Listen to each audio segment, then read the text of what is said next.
राधा स्वामी संगत जी, स्वागत है आपका हमारे चैनल भजन मार्गम में। आज हम एक बहुत ही गहरी और रूहानी बात पर चर्चा करेंगे, सचखंड और अपनी असली पहचान का सफर। संगत जी, ये शरीर तो सिर्फ एक वस्त्र है जो इस संसार में कुछ समय के लिए मिला है। ये शरीर आता है और चला जाता है, पर आत्मा अमर है, अनंत है। ये आत्मा ने कई जन्म लिए, कई रूप धारण किए। कभी इंसान, कभी पशु, कभी चिड़िया, कभी पेड़ पौधों में भी जीवन व्यतीत किया। लेकिन आत्मा अपनी असली पहचान भूल गई है। वो अपने मूल को भूलकर इस संसार की भूल भुलैया में खो गई है। बाबाजी अक्सर सत्संग में फरमाते हैं, मन तू ज्योत स्वरूप है, अपना मूल पहचान। ये एक छोटी सी पंक्ति है, लेकिन इसका अर्थ बहुत ही गहरा है। बाबाजी समझाते हैं कि हम ये शरीर नहीं हैं, हम ज्योति का अंश हैं, वो ज्योति जो सचखंड से आई है और जिसे वापस वही जाना है। लेकिन संगत जी, सवाल ये है कि हमें अपनी असली पहचान क्यों नहीं याद? इसका जवाब है माया और मन। मन हमें संसार के रंगरूप, माया और भोगों में उलझा देता है। ये मन हमें हर वक्त बाहर की चीजों में उलझाए रखता है, धन, दौलत, रिश्ते, मोहमाया, नाम और शोहरत के पीछे भागने में। हम अपने अंदर की उस सच्चाई को भूल जाते हैं जो हमारे अंदर एक ज्योति स्वरूप रूप में छिपी हुई है। बाबाजी समझाते हैं कि जब तक मन पर काबू नहीं पाया जाता और नाम सुमिरन नहीं किया जाता, तब तक आत्मा अपनी असली पहचान को याद नहीं कर सकती। नाम सुमिरन ही वो चाबी है जो हमारे अंदर बंद सचखंड के द्वार को खोलती है। एक बार एक सेवदार ने बाबाजी से पूछा, बाबाजी, सचखंड कहाँ है? तो बाबाजी मुस्कुराकर बोले, सचखंड दूर नहीं है, बस मन से एक पर्दा हटा दो और तुम्हें वही दिखने लगेगा। संगत जी, ये पर्दा सिर्फ नाम सुमिरन और गुरु के वचन पर विश्वास रखकर ही हटाया जा सकता है। बाबाजी समझाते हैं कि नाम सुमिरन वो सीढ़ी है जो हमें सहस्रदल कमल से लेकर सचखंड तक पहुंचाती है। पहला कदम है, मैं शरीर नहीं हूँ, मैं आत्मा हूँ और मेरा घर सचखंड है। जब ये सोच हमारे अंदर पक्की हो जाती है, तब हमें गुरु का सहारा मिलता है और वो हमें एक एक द्वार पार करवाते हैं। सहस्रदल कमल, त्रिकुटी, 10वें द्वार, भंवर गुफा और फिर सचखंड। ये सफर आसान नहीं है, लेकिन बाबाजी समझाते हैं कि सिर्फ गुरु के वचन पकड़कर और नाम सुमिरन का सहारा लेकर ही ये सफर तय किया जा सकता है। आज की इस वीडियो में हम देखेंगे कि सचखंड क्या है, वहां तक पहुंचने के लिए कितने द्वार होते हैं और कैसे हम अपनी असली पहचान को याद करके सचखंड तक पहुंच सकते हैं। संगत जी, वीडियो को लाइक जरूर करें और अंत तक बने रहिए ताकि बाबाजी के प्यारे वचन और रूहानी संदेश आप तक पहुंचते रहे। हमारे चैनल भजन मरगम को सब्सक्राइब करना ना भूले, क्योंकि हमारा एकमात्र उद्देश्य सिर्फ एक है, आप तक सत्य का संदेश पहुंचाना। तो चलिए संगत जी, इस रूहानी सफर की शुरुआत करते हैं। सचखंड क्या है? सचखंड कोई साधारण स्थान नहीं है, यह आत्मा का परम गंतव्य है। बाबाजी समझते हैं कि यह वह स्थान है जहां आत्मा अपनी असली पहचान को प्राप्त करती है। सचखंड को शब्दों में वर्णित करना उतना ही कठिन है जितना कि किसी अंधे को सूरज की रोशनी के बारे में समझाना। यह प्रेम और शांति का वह धाम है जहां केवल सत्य का वास होता है। एक बार एक सेवादार ने पूछा, बाबाजी, सचखंड को देखने के बाद आत्मा को कैसा अनुभव होता है? बाबाजी मुस्कुराकर समझते हैं, बेटा, जब एक बच्चा अपनी माँ की गोद में लौटता है तो वह सारी तकलीफें भूल जाता है। वैसे ही आत्मा जब सचखंड पहुंचती है तो सारे जन्मों की थकान मिट जाती है। बाबाजी समझाते हैं कि गुरु के प्रति सच्चा प्रेम और अडिग विश्वास ही हमें सचखंड तक पहुंचने का रास्ता दिखाता है। इस बात को समझने के लिए एक बहुत ही सुंदर साखी है जो एक सेवादार ने अपने अनुभव में बयान की थी। संगत जी, आगे बढ़ने से पहले आपसे विनती है कि आप इस वीडियो को पूरा देखें इसे लाइक करें और अपने परिवार व मित्रों के साथ साझा करें। और चैनल को जरूर सब्सक्राइब करें जी। एक बार एक बूढ़ी माँ जी, जो कई सालों से नामदान ले चुकी थी, हर रोज अपने घर की एक छोटी सी झोंपड़ी में बैठकर बाबा जी के नाम का सुमिरन करती थी।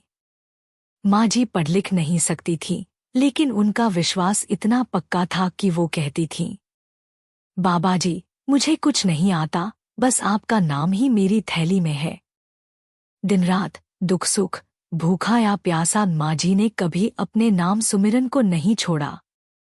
लोग उनका मजाक उड़ाते थे और कहते थे, जिस रब को तूने कभी देखा नहीं, उसके लिए इतनी तपस्या क्यों? माँ जी सिर्फ मुस्करा कर कहती थीं, जिस दिन बाबा जी अपने पास बुला लेंगे, उस दिन तुम सबको पता लग जाएगा। और आखिर वो दिन आ ही गया। एक शाम माँ जी अपनी झोंपड़ी में सुमिरन कर रही थी और कुछ देर बाद वो इस दुनिया से चली गईं। जब लोगों ने माँ जी का चेहरा देखा, तो उनका मुख इतना चमक रहा था जैसे चांदनी की रोशनी हो। उस वक्त वहां एक सेवादार ने कहा, यह रोशनी सचखंड के सफर की है। माँ जी का विश्वास उन्हें वहां तक ले गया।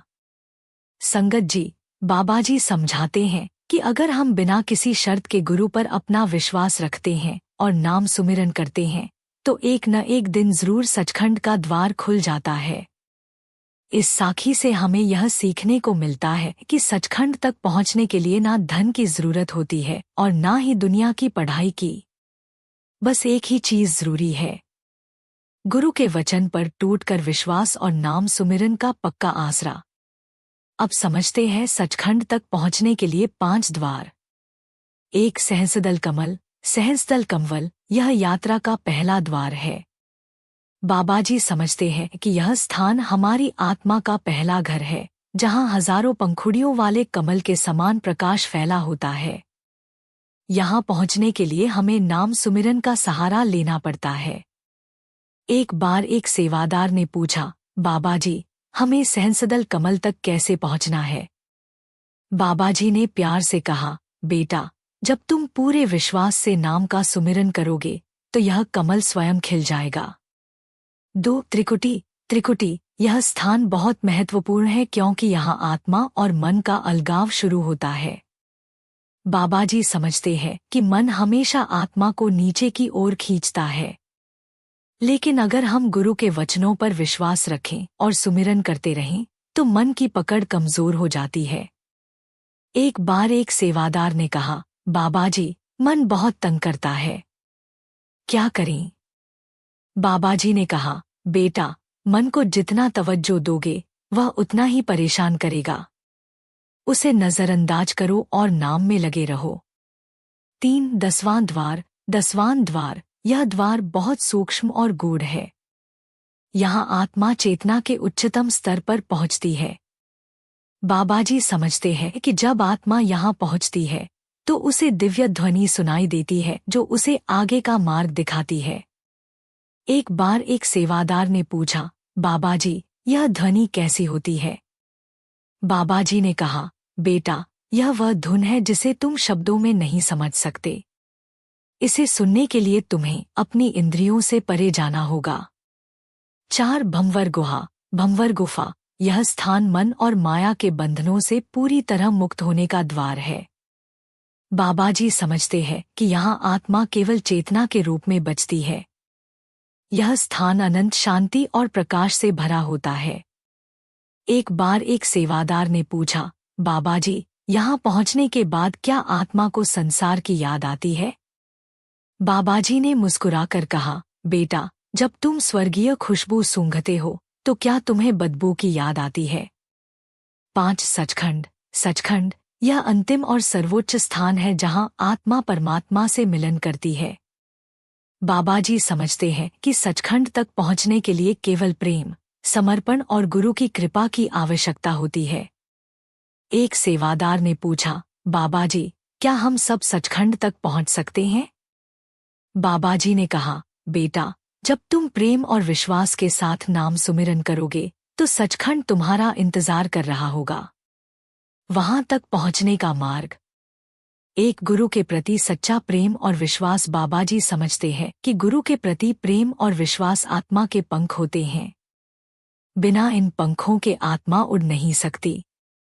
2. नाम सुमिरन। नाम सुमिरन वह सीढ़ी है जो आत्मा को हर द्वार तक पहुंचाती है। 3. सेवा और विनम्रता। सेवा वह दीपक है जो हमारे मार्ग को रोशन करता है।